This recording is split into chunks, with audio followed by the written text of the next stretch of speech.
Decisions. Diha nagsugod tanan kung asa o kinsa ta karon.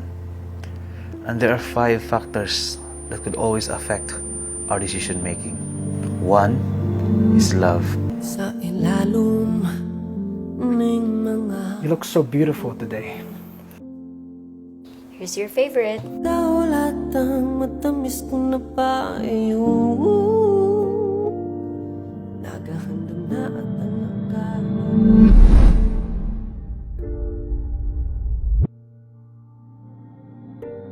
Hi. Second, temptation.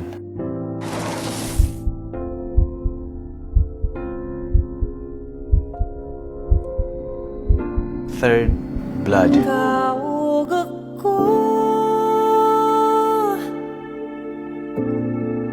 sa kaliwa at tawagupan.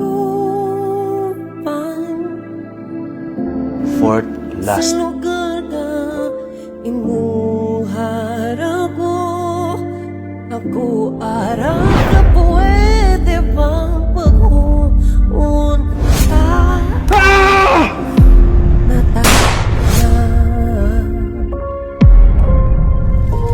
Ang akong kalipay.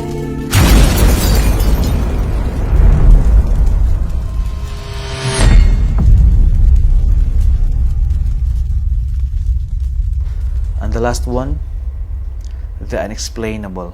Kaog ako sa